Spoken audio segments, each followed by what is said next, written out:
Welcome back to You Belong in the Room, a podcast from Powership. Powership is about helping women participate more confidently in the conversations and decisions shaping their lives. Today's episode explores wealth, responsibility, power, relationships, and what it actually means to use money intentionally. This conversation is not about financial advice or glamorizing wealth.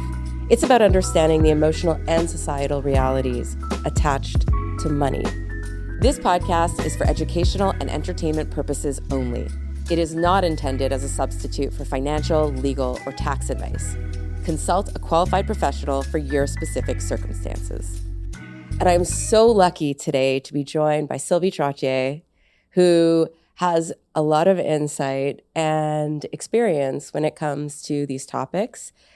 Sylvie, you are a philanthropist, you're an advocate, focused on climate, community resilience, inequality, and structural change. All big, big topics to grapple and to focus on.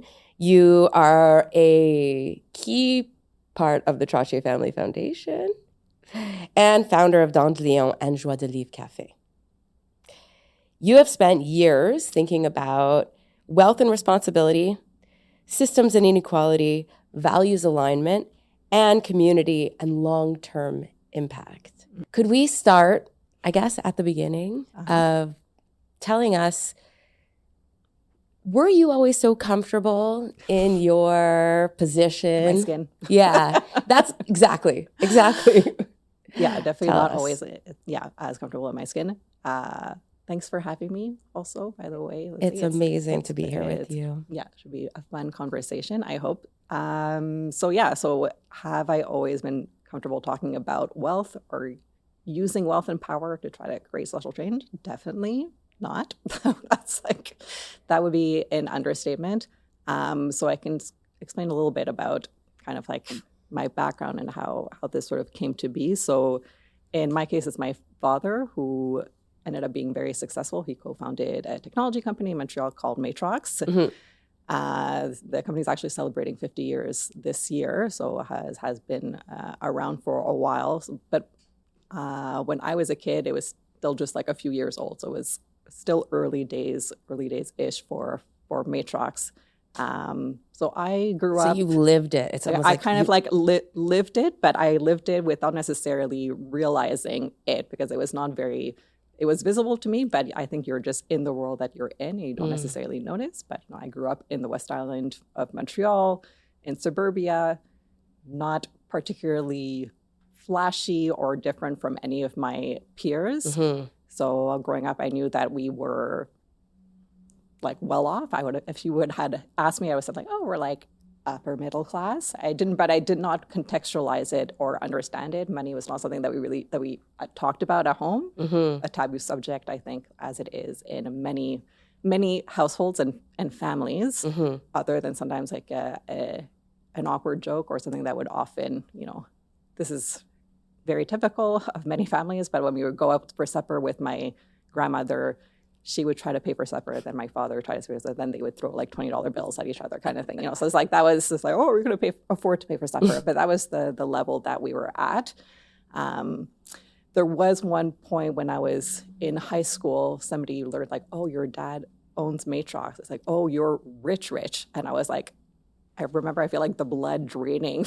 I was like, what? Like, no, huh? Like everyone here is rich. We all live in a house and we're all fine. Most people here go on vacation. Like, I was like, what? No. And my brain could not compute. And I was like, just shut it down. That's so fascinating because, like, what does it mean to be rich, right? Yeah. And the way that kids use that word. And yeah.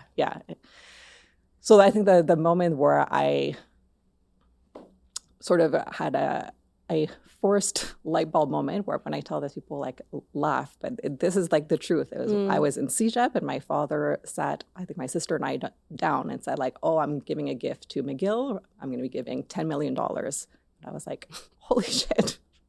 That means you have $11 million. I was like, whoa, I should have known that my father was a millionaire, but I didn't. I can't wrap our minds around these numbers and what it means. And there's so Also, many ideas around it. The idea of being a millionaire. The idea of being a millionaire. Right, is exactly. also I was funny. like, yeah, it's right. I was like, I'm like, a millionaire is like what you see on TV and crazy with jets or whatever. I was like, what? This is not us. That's not me. Yeah. So it was like one of these surprising moments. And then immediately I was like, people cannot know. You know, I went to McGill. There's a Trottier building there. Somebody at some point when I was at McGill was like, "Are you related to Trottier?" I was like, "No, I'm not related." And then like ran away. Wow. Like, I really was sort of like in the closet. Did not want people to. So to in know. your daily life or in your experience growing up, it wasn't like your family was using the wealth in any kind of like. I mean, it's like my parents had a condo in Florida. Yeah. But like in Quebec, lots of people go to Fort Lauderdale. Yeah. So it's like not like the most glamorous thing necessarily. So go to Florida. But I didn't feel different necessarily from my peers. Yeah. Yeah. Which I guess is useful. Like there's something very valuable about that. Yeah, for sure. But hard. It was valuable, but then it was just when I started to realizing it, how to navigate that, all these different ideas about money that we have, like what are rich people like, that often was not something that I internalized as being a good thing. So I was like, okay, I have to distance myself from that. And I really kind of put it into a little box and tried not to think about it. Wow. Yeah. So how did that play out? Like there must have been friction points as you're describing in your early 20s. Yeah. So it was more in my 20s. I mean, I think part of the discomfort was like there's lots of ideas and myths and stories that that our society we have about money, like positive stories, negative stories, like all sorts of things, and we all internalize them in different ways. Yeah. So that was a part of it. But I also think that a part of it was like I could feel that I didn't do anything to be born into a family with money, right? It's like pure luck. I could say like I won the lottery of life is a way that sometimes I will put it. So it's a question of luck, but it's not just luck. There really are like structural, systemic kind of causes about how wealth accumulates in the hands of just so few people. And it's, we also have ideas and norms of like, this is a meritocracy. And if you work hard and the bootstraps thing, but that is not, there's some truth to that, but that is definitely far from the whole story. There's so many broken things about our society. So it's also that weight of like, this is not right. I don't, I don't deserve this. So therefore I couldn't really deal with it. Yes. And money makes you, people aspire to have money, but it also aspire to kind of like shut themselves off and cut ourselves off from others. So that discomfort and shame and guilt that I had wasn't just like false stories. It's like, I think there's fundamental reasons about why I felt those feelings of guilt. It's because our system is rigged, like is not fair. Yeah. So at first that was like too big. I was like, okay, I don't know how to deal with that. But it's like over time, you're like, oh, okay, the system is broken. I'm benefiting from that system. But since I'm here now, like what can I actually do about it? Yeah, so there's a lot there, I think, in that just like brief description, because number one, money is so emotional. Yeah. And comes with these feelings of guilt and shame, I think, almost across the board. Yeah. And so what's so interesting to speak to you about it is that I think many people would look at you or someone in your situation and say, yes, you've won the lottery of life, right? 100%. And at the same time, it comes with a set of different types of challenges. Right. Especially for someone like you who, and I can really relate to this, especially in my 20s, looking at the world and wanting to fix it in as many ways as possible and seeing all the injustice that exists. Money doesn't have the same relationship as it does commonly where you're like, I'm going to work hard so I could get money so that I can do the thing. It's like you've already accelerated to the level of I have it or I have access to it. Yeah. And which come with that's like a weighty. Yeah, it comes with a certain weight, but it's a weight that like once you actually grapple with it is like incredibly, is like an amazing opportunity and tool to be used, not a tool to be like, people could look at me and say, oh, incredibly lucky. Lots of people might, sometimes like, oh, I could just go and take like a world cruise and just peace out. Yeah, but that's not really I think contributing to joy and like alignment with one's values, or definitely it's not the case for me. So, this whole time where I was trying to separate, it's like my work, compartmentalize, was not good for like my insides. It did not feel good. It was more as I started to be like, okay, let me actually be transparent about who I am instead of hiding who I am. Like, here I am. I like, okay, and now what do I do with it?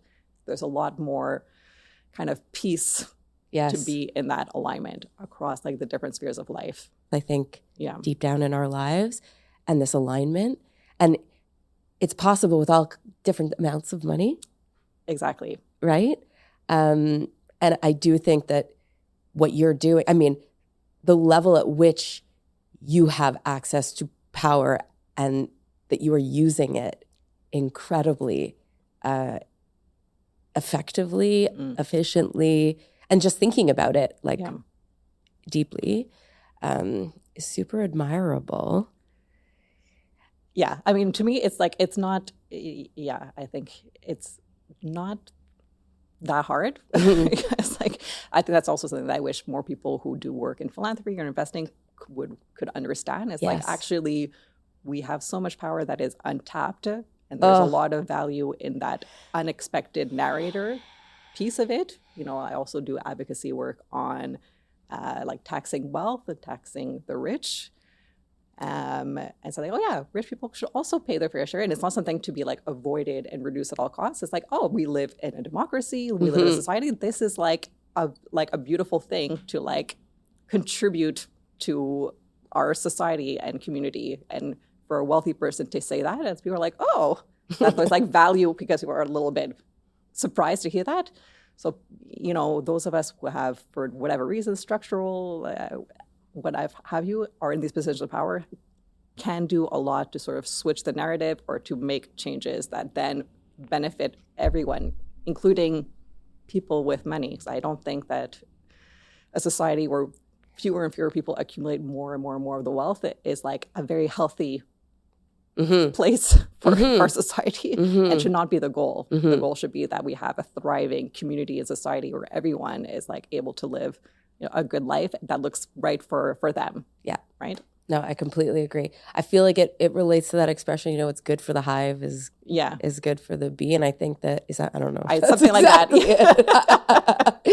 But the fact that you have the ability to see it from that lens, I just think is like one step further. Right. And the type of work that would be so beneficial for all of us to do. I'm going to skip right to this idea. I want to come back to how you think about your philanthropy, because amazing. But I want to skip right to the idea of enough. Right. Because that relates to exactly what you're discussing. Yeah. You're describing right now. And it's a question that fascinates me. The answer will be different for everyone. For sure. And I think not enough people are just asking it. Yeah, I think even asking that question is radical in certain spaces. 100%. Yeah. 100%. Because we assume more is better. Yeah. Not true. Yeah, more is better. Growth. Yeah. More. Yeah. But I think the question is like, to what end? Right. Like to what purpose? And is that really what is going to make you, like, what is success? What is legacy? What do these things actually look like? What does freedom look like for you? Like, is freedom hoarding so many resources that then you have no accountability and can do whatever you want?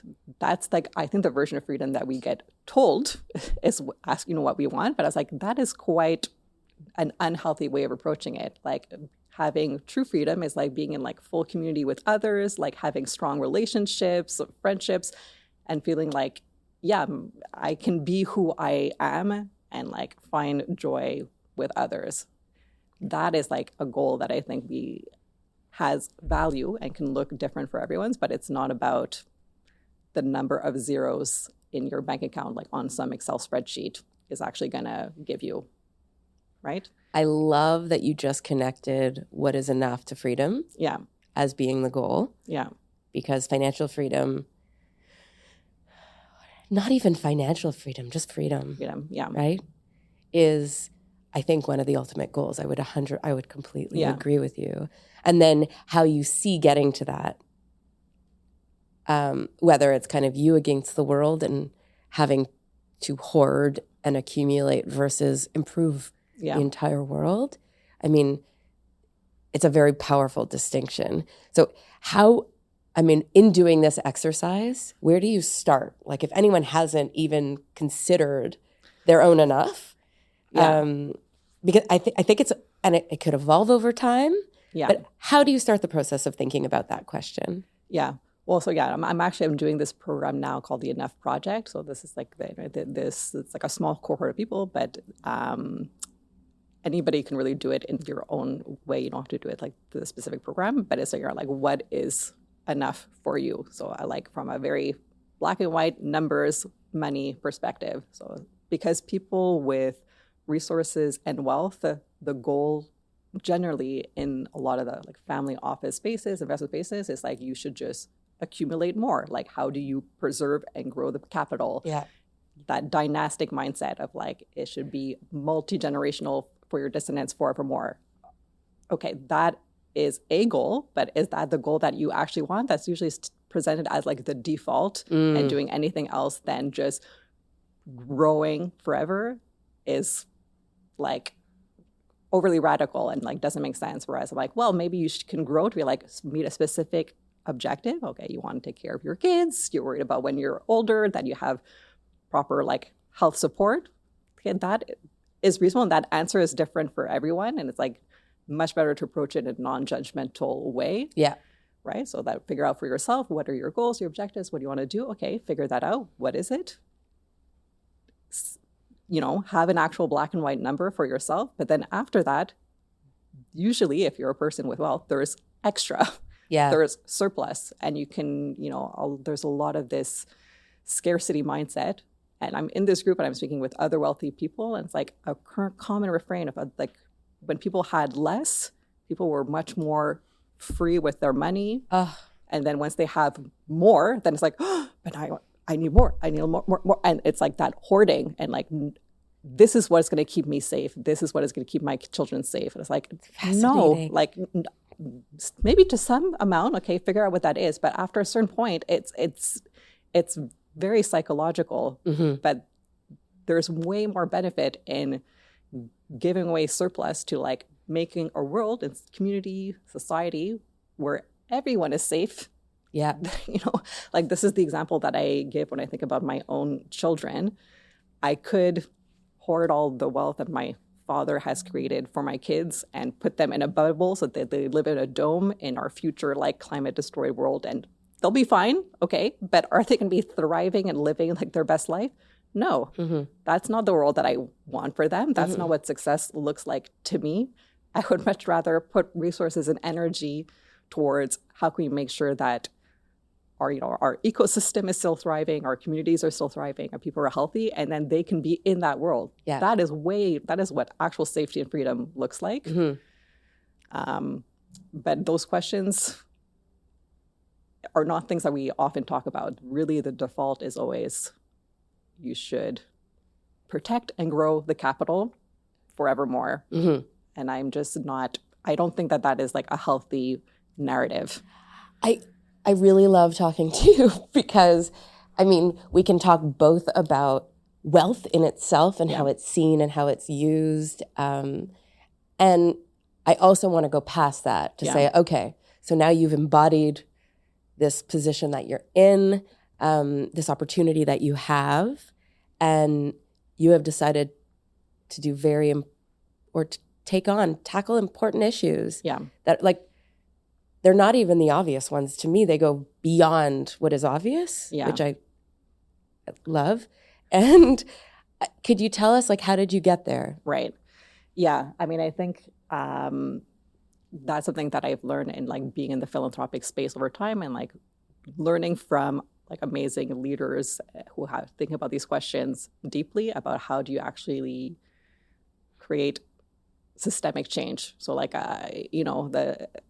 a sort of parable that I've heard multiple times is like, oh, if you like come across a river and there's like a baby like drowning in the river, you like jump in and save the baby. And that like makes sense. But then if there's another one, you might maybe drop again. But if there's more and more, maybe at some point be like, let me go up the river and figure out what the heck is happening up there, and I will stop it there, right? Okay.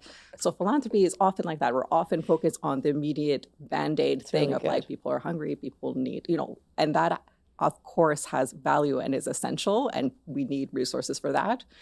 But if what you're funding is, let's say if you fund an organization to their maximum amount, let's say like a food bank would be like a classic example. It's like, great, everyone in that region goes to the food bank. A true success would be like, people in this community don't need a food bank. Yeah. Because they have economic security and they're thriving, right? So it's like, what are those pieces that philanthropy can go add that more systemic route? And I think it's harder to do. It's more diffuse. There's like lots of different forces at work. So you have to be as comfortable with a certain amount of, like, if you're funding a food bank, you can say like, this many people got food. I feel clear that my money went towards this.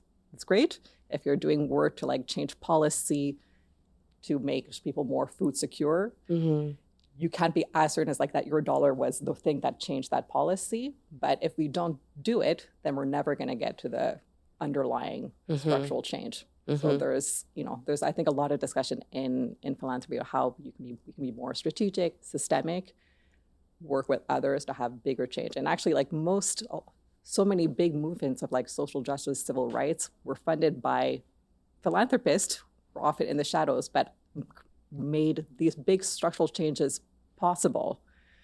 So if we want to have big changes for the future, like focusing our energies on that, I think has value. So that's how we sort of, at least for me, my background is in environment. We've done a lot of work on climate. That's like, there's big power differentials there. There's norms. It's like at the narrative level. So how can we fund that work so that we have gains that sustain over the long term? Yeah. You're doing a lot of tough, you must have an amazing team because... so we have an amazing team of people who are like, think about this in a very deep way and work with lots of amazing, people, leaders, organizations across the country, across the world to like think about how could we hit those leverage points as much as possible. Is that something that you and your sister have like pushed for? Is it has it come with you, or is that something you've kind of inherited? Good question. I think that is something that we've discovered along the way. I think working with smart people who are asking those tough questions, that is what I think naturally comes forward. And I do think philanthropy is like a powerful tool that can take risks that other places cannot. Right? It's like philanthropy can think about the long term. We can take, like, if we fund something and it doesn't do exactly what we want, it's going to be fine. Like, it's okay. So you can take those kinds of risks. You can bring people together. You can do convening. You can do advocacy. You can do all these things that like nobody else is quite as well placed to do. So if you're not doing that, to me, that's like such a wasted opportunity. So my sister and I are very aligned on that, and the whole family and the team, at the foundation is as well. So I guess everyone is comfortable talking about money now. Sure. Or do you feel like there's still... I mean, money always is going to be, like, I find it awkward still. I've gotten more used to it, but to be like, hello, like, I am a person with money is strange. Yeah. But I'm like, okay, I have to get through my own discomfort and move forward. Like, I'm not a very naturally outgoing person. I'm much more introverted. I would much rather be at home with a book, like listening to cozy music. But I cannot do as much change that way. Yeah. So I'm like, let's build a skill set. Let's get better and comfortable at it and do it. Yeah. Yeah. Well, you're clearly doing it very well, I would say. So what are the elements of those two underpinning core about how our world works that contribute to inequality and like unfairness today? Well, how can we ameliorate some of those things? But how can we actually build a world that works differently, where we have, economic, system and justice system that works for everyone on the boundaries of like one planet? That's kind of like the general thesis statement. The economy and justice are two topics that interest me Yeah. as well, very much. And you must read a lot, Yeah. both books, I guess, Yeah. and Books and papers podcasts and and yeah, all podcasts. sorts of things for sure. Yeah. So maybe the natural next topic would be Don Leon because that's your foundation. Yeah. So how have you thought about that? Yeah. Like I was saying, well, the Trottier Family Foundation is like the main vehicle that for the family that my father, created wealth from Matrox. So a lot of that has gone to the foundation. A few years ago, he sold part of Matrox. So there was like a liquidation event, as they say in these circles. So the foundation's asset increased significantly, and that's a big part of why we have this large climate commitment of 150 million by 2030. So that a lot of that comes from that. Wow. But then in addition to that was the decision of seeding two new foundations, one that my sister is the chair of called Euphrazine, and one that I'm the chair of called Don de Lion. So this was an opportunity of like, let's create a new structure with its own governance, with its own mission areas that are complementary to what the primary foundation. And how did you get the names? How did I get the name? Yeah. Both names have a fun story. Euphrazine. Okay. So my Euphrazine. My mother or our mother did during COVID a big genealogical tree thing. So along the matrilineal line, 7 generations, and actually the 7th generation is the oldest that my mother was able to get to. But there is also something in like indigenous knowledge about like 7 generations in the past, 7 generations of futures, kind of like thinking along those long lines. Wow. Anyway, but along the matrilineal line, 7 generations up, somebody called Euphrazine. Okay, but Euphrazine is like an unusual, what is this name? It's one of the goddesses of charity. And she's the goddess of joy. Oh. So I was like, Claire, you have to use this name. That's like very on brand for us. Very on brand. And for Don de Lion, my background is in environment and ecology. So dandelions are plants that humans have designated as weeds, as not welcome. But that is not an ecological category, right? There is no such thing biologically as a weed. We have just made the cultural norm of who and of what is or is not desirable. I did not know that. Yeah. So we decided these plants are not desirable, but there's a whole narrative about who and what has value. But dandelions, the leaves are edible. There's like medicinal properties. Children, it's often the first plant that children will play with, and they're incredibly resilient. So despite lots and lots of efforts to remove them from the public space, like good ideas that can go viral, they come back and will grow in all of the most unexpected places, like a crack in the cement. You will have like a dandelion. So like good ideas, there's power in in that. And the other thing, anyway, because I have a background in ecology, like dandelions are an asteraceae, so it's actually each flower is not one flower, it's like a colony of hundreds of flowers. So it's also about like colony, community together. Anyway, so lots of different ideas. I was like, I like the symbolism of it. Of that. And Dandelion Foundation is, again, because I'm like, okay, this is something new, so let's look at try to fund something that others are not necessarily funding as much, and looking at that core like structural change. So we're looking at how our economy functions, so our economic system. There's a lot of like very good movement organizing around things that are broken that we want to change, but not as much work on like, okay, well, practically, what are we fighting for? Yeah. What does that look like in a very real, practical, tangible, common sense way? So that's what I'm interested in. Of like, we have an economic system that is, generally a capitalist system that functions now, that has lots of merit, but there's parts of it that are very broken, where we have like rising inequality at a level never really before seen.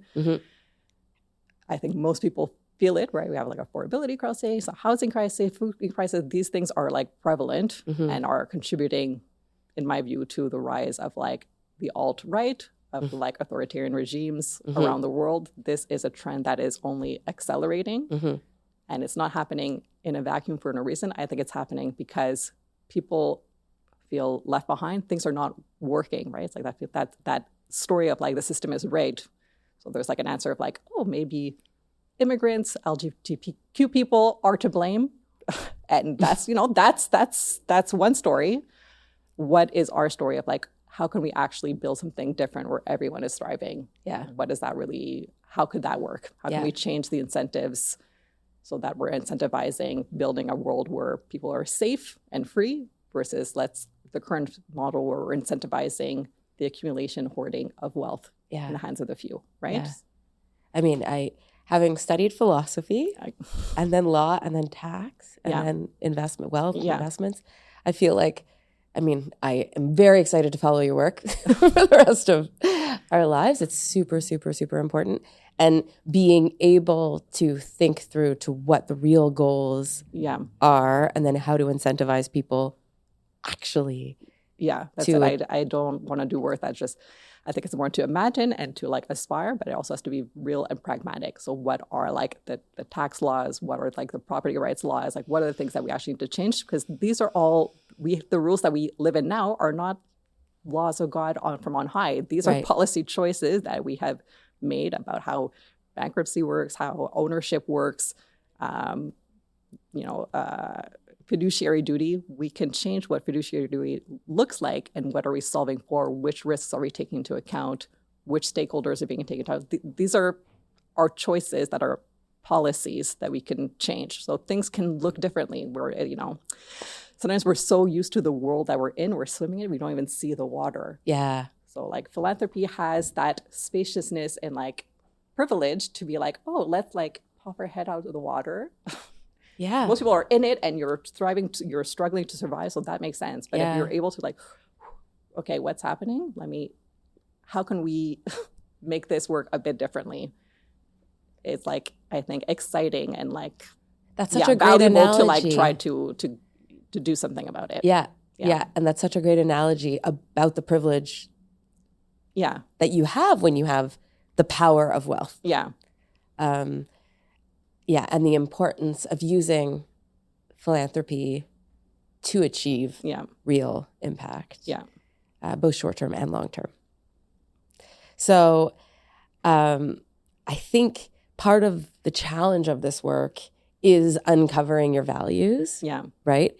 And part of what you're also doing on the side, or not on the side. It's like on the side, but it's like a big part of my day-to-day life these days. So my, so I've been engaged in this work for the past, 10 years, let's say. Yeah. A number of years. So starting slowly, more and more. And now it's like, at some point, actually, when I was on mat leave with my second daughter, I was still working as like a sustainability consultant analyst and doing these things on the side, on the board. And I was like, you know what? I should just accept that this is my life instead of like trying to run with it. It's like, here I am. This is like a major gift. I could wring my hands around it forever, but I'm like, I'm just gonna like lean into it. So I like left my job and now I do as, like a full-time volunteer. So I left that work to focus on like philanthropy, investing, advocacy, these different things. So I've been doing that for a while. But it's also like, life is short. Yeah. It's like we want to do the things that we think we have power and we feel like, so some of those realizations like, yes, this work is important. I want to focus on that, but this is not all there is to life. Like, let's also do things that are like, bring us joy.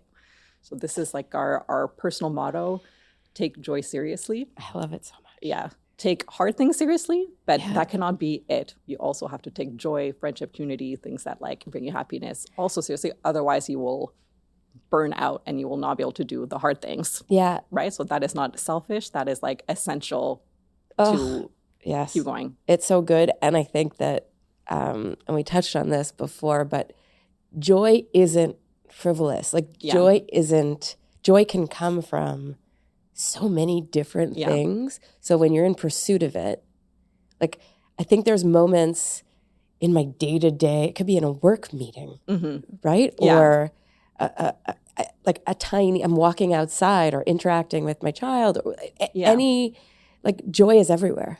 I guess, like being present. Yeah. Yeah, taking time to breathe. That's accessible to all of us. It is essential for all of us. Yes. We're such a world where there's like a grind and so many forces and things are very, very tough. Yeah. But it's like we all need places where we can be truly who we are, have joy in community with others. I think it's a great orientation for finding your values. Yeah. Because joy, I think, lives when we're doing things in alignment, For sure. right? Yeah, absolutely. So it helps you gravitate towards the projects or the pursuits that feel worthwhile. Yeah. Because even hard work can exist with joy. For sure. And it's like a good North Star to have. Yes. It's like you're trying to figure out, what am I going to spend energy on, which project, with things. It's like, okay, how does this contribute to the world that I want to be a part of? Yes. Like, is that the world that you want to do? Is that going to ultimately bring you and others joy? Like, thinking about that is a good filter to think about things. And so there was like kind of like a joke when I was a teenager of like opening up a bookstore that sold nachos. This was good. like my dream, that maybe had like a beat poetry night because it was the 90s, maybe wear some flannel. That was sort of like the vibe that we imagined. We were going to New York for Climate Week. We had one night off, and we had seen online this place called Book Club Bar in Manhattan on the Lower East Side. God, they're doing like my dream.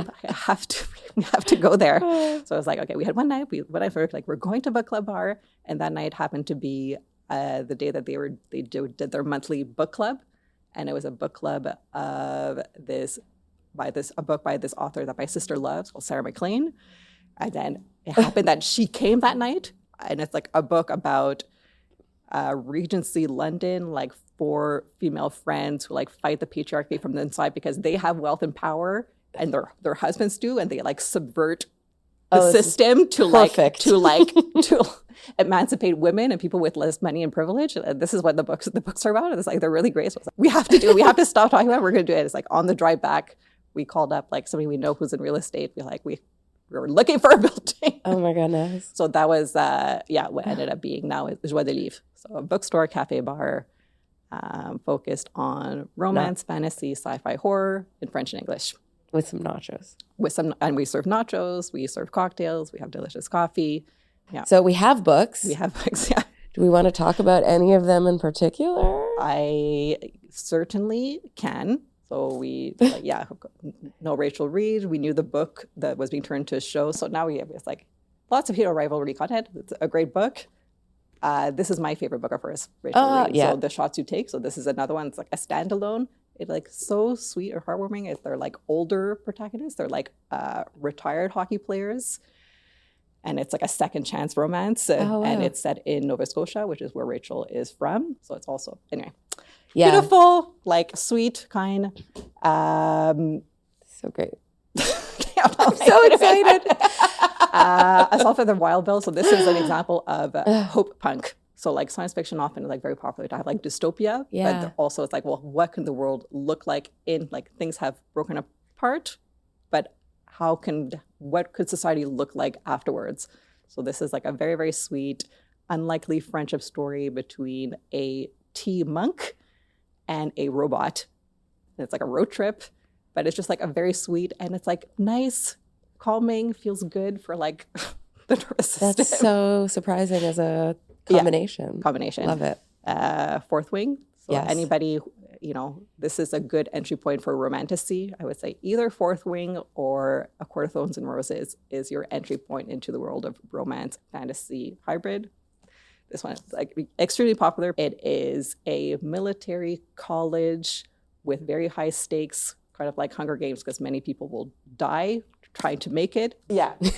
Okay. This is the book. This is the Sarah Clayman book. I have it signed by Sarah, the front here. Oh, that's so great. So it's really great. How we show up. This is Mia Burzong, who I've gone to meet a few times and know, but she's a really amazing leader that talks about these questions about like, what does community look like? What does freedom look like? How can we actually live in this kind of world? And how do we do that with intentionality? And how do we kind of like compost away or like put away these more broken narratives of like hoarding money and power, and that is what's going to create community or keep you safe, but actually like let's actually create ties and connection, and that is what will actually make us show up as who we truly are. And she's really inspiring, amazing person. Yeah. And Robert Reich, I'm like a fangirl of his.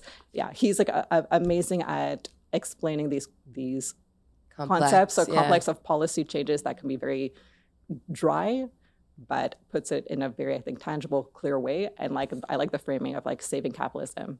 As a woman, a leader in the philanthropic world, and the book world. Yes. How do you feel like your role is different? Because it's funny, I said this at the conference where we were together, but in my son's class, they had an entrepreneurship project. Right. So they were creating a business, and the teacher said, in general, men or the boys tend to choose for-profit businesses, whereas the women choose non-for-profits. How do you see, being a woman in a philanthropic space, but it not being anything less rigorous, right, or different, than for-profit? Yeah, I mean, that's something that I see, I think, frequently in like family office spaces or spaces for a high net worth families. Yeah. There's a lot of questions of like legacy and like generational transfer and how do we bring up the rising gen, the next gen, what does that look like? Kind of that terminology. Totally. And what I often end up seeing is that the men are placed in charge of like the business, like the next generation, like the family business or the investment side of things, and women are more shepherded towards the philanthropic side because it's seen, but like softer. It's like, oh, it's just nice. But the way that philanthropy, when done well, is like incredibly rigorous and strategic and has the need for a lot of skills and work, and is just as complicated as the for-profit enterprise side of things. Obviously, you have a system that you've developed to think through your objectives, and your strategies. Tell us about it. I have my 3-point plan, 3-step plan. If you're a wealth holder to change the world, this is like, if I was better at social media, I'd be like, how do you want to do it? 3 easy steps. Let's go. We can make this happen. This is the way that I try to think about it. So the first thing is like giving away money. So philanthropy, but giving away money that is actually contributing to structural and systemic shifts. So doing it in a way that's collaborative, where you're convening, where you're asking hard questions, and funding those things that are like not as easy and maybe not as immediately satisfying, but take all of those benefits of philanthropy, of like the risk appetite, the long-term view, that power, that all of those pieces, and directing it towards that. So that's step one. Step two is usually if you're giving away money, there's other money that is sitting as invested assets, right? Assets under management. And that's true for foundations. There's a 5% disbursement quota. That means there's another 95%. What is happening with that other 95% that's in philanthropic foundation, for example, or personal assets and wealth, right? So investing aligned with the values and the world that you want to see, that's where it's like that piece of like alignment, like it's all too common to be like, I'm going to fund, even some hospital foundations. Will obviously work on like health, but they might own stocks in like tobacco companies, right? It's like, that's like a very clear example where it's like, okay, there's something there that you're not working in concert together. So actually be thoughtful. And there's so many tools in the investment space to make an impact, from like broader ESG practices, looking at that as like a positive screen. You can have negative screens, like we were, divested from fossil fuels, more than a decade ago. That's like something that is like a relatively low lift. You can go further towards impact investing. We do a lot of shareholder engagement, so engaging directly with the companies that we hold. That's often something that you hear all the time of like, oh, you shouldn't divest because then you lose your seat at the table. Like, great, use that seat.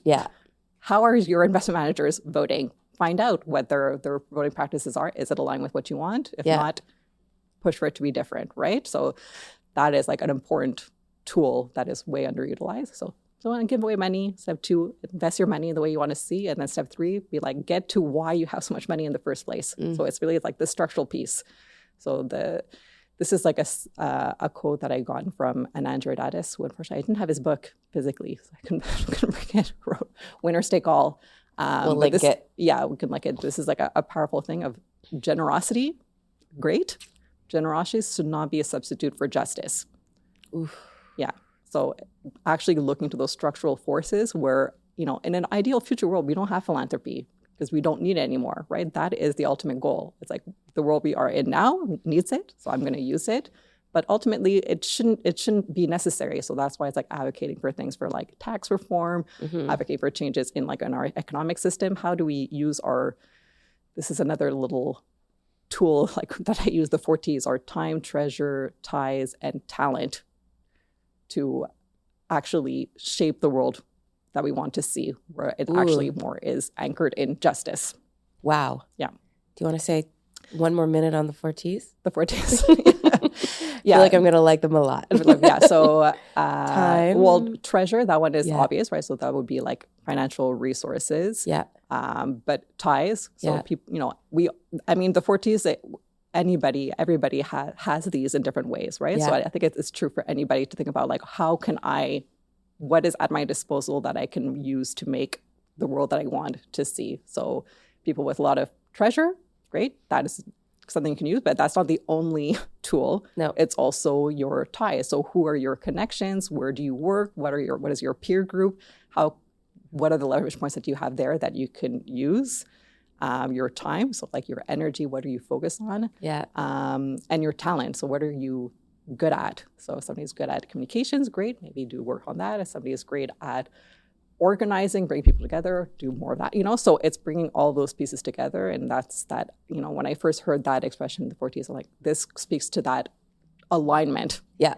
Don't do on the one hand one thing and undoing the other. It's like, how can it be coherent across the board?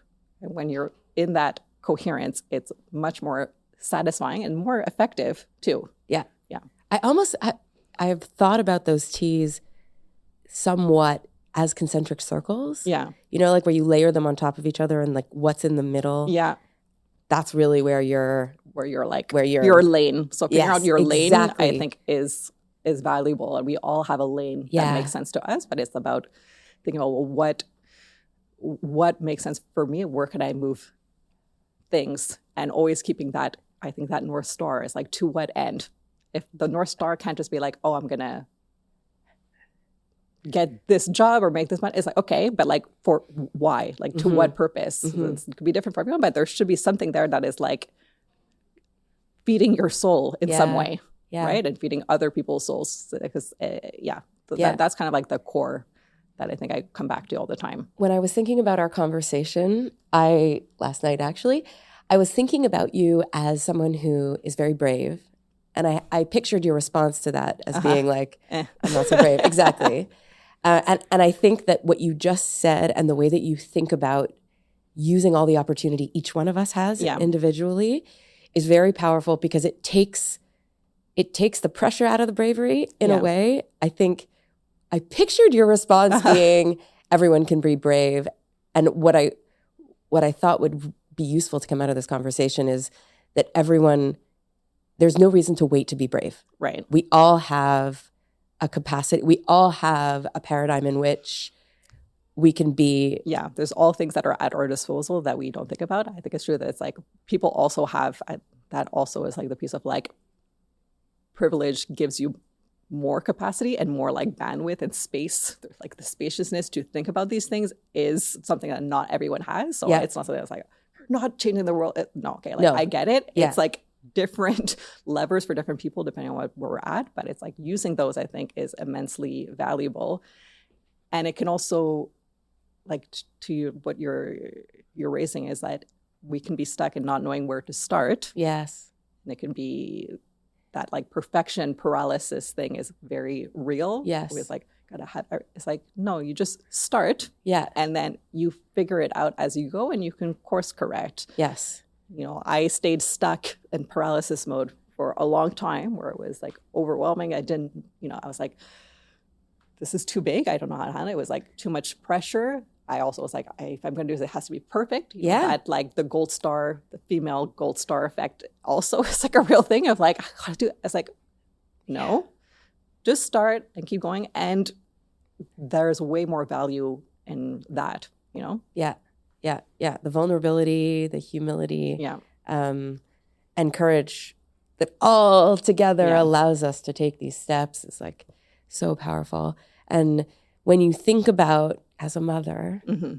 the impact of the work that you're doing, and how to raise your children, Yeah.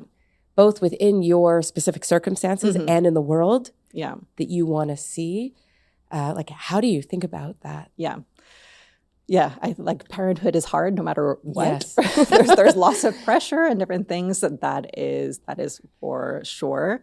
I think for at least for me and my circumstances, I'm like, my kids are going to be fine. They're bright girls. They're like, yeah, kind people. But that really is my ultimate goal. Is like I want them to be kind humans Yeah. who have a certain amount of resilience. Yep. And do things that bring them joy, and hopefully that also goes toward their North Star, So I try to get advice from other parents about like, what did you tell your kids when you start having these conversations about wealth and money, because it has so many nebulous areas about it, how it can reach into your psyche. Yeah. I don't think there's any one right way to do it other than I try to come at it with like some transparency, like age appropriate transparency. Yeah. But really what it more comes down to is like, I'm trying to live my life aligned with my values. So it's not just like I'm telling these things to my kids. I'm like we're doing it. So I hope that they live it also. Yeah. So I had sort of like a realization actually when I was doing the Enough Project, because we were talking about kids and how to do that, is like I just have to have a certain amount of faith in like the way that I'm parenting them and who they are, that they will develop those skills also. Yeah. I think one of the tensions, and we haven't actually discussed this specifically before, but I think one of the tensions in thinking about generational wealth is how do you, or what amount is enough that you want to give your kids so that they're comfortable, they're safe, they don't have to worry, let's say, or they have power. Yeah. And at the same time, how to allow them to find what you have found, which is a lane where you have purpose and you work very hard to achieve something. Because I think there's a real risk when it comes to generational wealth and finding that sweet spot, call it, of continuing to be productive, create and thrive in the world and have this power. Do you have any insight on that? Well, this is like the very practical thing that I'm doing through this like initiative of like, well, what should I leave to my kids? Yeah. What's the number? What's the number? Like because I'm like trying to specifically plan like what is the number, and then I can let go of that surplus and do other things with it, right? But I don't have like a specific answer yet. Also, that answer I think is like personal to each person, right? Yes. So I don't think there's like comparing yourself to others is not necessarily that valuable, but it's actually if you're like, well, what does a good life look for yourself, for your kids? Also having faith in them that they will be able to make their own way. I'm not interested in the dynastic wealth piece where it's like for them to have enough to give to their children. No. We have needs now in the world. So it's like there'll be something enough for them, but it's not going to be what maybe like a wealth advisor would tell me to do. Be like, give it all to them. I'm like, no. Yeah. It's going to be enough. They'll be fine. But I also want them to make their own way in the world. So it's not necessarily an easy. I think there's a lot of joy in that, which I think you are familiar with. Which is maybe not that common, but the joy in hard work, the joy in achievement, the joy in the motivation that comes with wanting to make something happen or change or exactly. So I mean, like the way I thought it is like this is not my money. I just for whatever reason have ended up where I have this here now. It's not my kids' money either. So I'm okay with you can be like, leave them nothing. It's like it could be to nothing to something, but it's not going to be massive, right? Because I also be like, they'll be fine. They're smart people. Everybody else makes their way in the world. that, and again, it keeps going back to like, that's not what's going to keep them safe. What's going to keep them safe is like for them to be strong, resilient people and to live in a world that like allows them to thrive. So that's where I prefer to put my focus and efforts. From everything I hear, it seems to me that your mindset is a hopeful one. Yeah. You have the ability, or you have chosen to see the world in a positive, I think, optimistic light. Yeah, that's not always easy, but It's definitely not. That's one it has to come back to, that is possible. Yes. Yeah. So in terms of thinking about hope, are there specific or certain things that you look to that you are most hopeful about? Well, something that gives me hope, I think that most people are fundamentally quite similar. Most people want to like be safe. They want their kids to be safe. They're like their community. They want to like be okay. Like people have so many shared values when you come down to like the core piece of it. Yeah. I think where it's difficult is like we have a lot of stories and forces at work that get in the way of that. So if we can reorient us towards like, well, what is the fundamental values that we're driving for? Most people will be like, yes, I want to live in a world where the planet exists and like my neighbors are okay and I'm okay. Like that fundamentally, most people will be like, yeah. So it's more about how do we get there? But so much that we hear is like, makes us feel like we're so diametrically opposed to each other. And there's like massive gaps between people and such massive polarization. But underneath that, we're actually like way more aligned than we give ourselves credit for. So it's about, well, what can we do to actually get to those things and put that forward? So yes, it's like you have to have faith. It's like, are people fundamentally good? Like, I think so. Yeah. Like there's a real shared humanity. There's like a shared humanity. Yeah. Yeah, that I agree is often not what the world is telling us or showing us. Yeah. For all the reasons that. Exactly. Yeah. So realigning and reminding us of that and working towards a world in which we can celebrate our shared morality, our shared humanity, is so wonderful. And I think, is there anything else? I love talking to you. Is there anything else you feel like we haven't touched on that you would want to share? So many, there's so many things that we could do. So I think it's about like, starting with something, not getting overwhelmed with all of this stuff. That's often my problem is like, I want to say yes to everything and work on everything. Like, let's just start and keep going. And that's the most we can do. Yeah. I think it's very inspirational that you've clearly done work, like a lot of work internally. Yeah. And it shows, you seem very in touch with, comfortable in your skin. To be completely circular. Doesn't happen in and of itself. So actually, this is maybe a sidebar, but I went to an event last week with the astronauts. They came to Place des Arts. I heard them speak, and it was like way more moving than I was expecting. I cried. Wow! I was like, "What's happening?"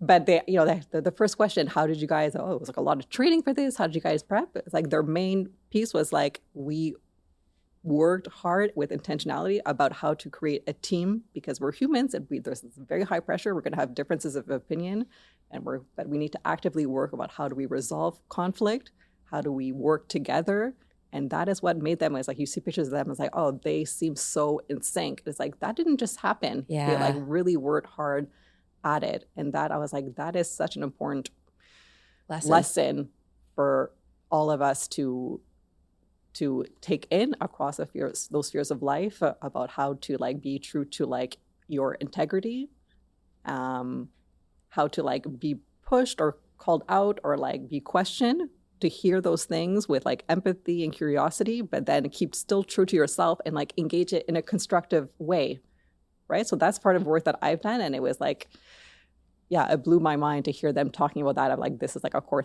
thing about their mission to the moon, right? Like yes, go talk to politicians. Yes. Everyone should do this internal resilience work. Yes. Of not having such a fragile ego, this and that, because that will stop you from actually doing the work of like in their case, like hard science and like difficult things.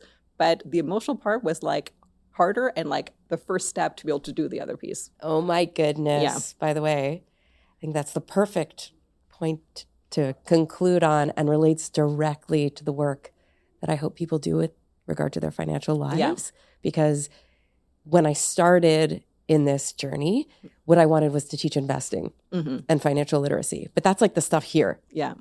And if you're not doing the stuff here internally, relationally, you won't be able to get to it's not I think useful. It's important, but it's like you need them in concert, right?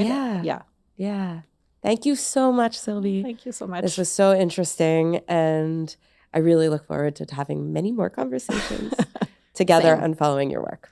Great. Thank you. Thank you. Thank you so much for joining us today for You Belong in the Room, a podcast from PowerShip. Today, I had the privilege of speaking with Sylvie Trottier on money and wealth and the power of using it as a tool to make the world better with intention and alignment. So many key ideas came out of our conversation, and if it resonated with you, please feel free to share. You can follow us on Instagram at PowerShip Collective and find out more information about the upcoming symposium on our website, powershipcollective.com. Thank you for being here.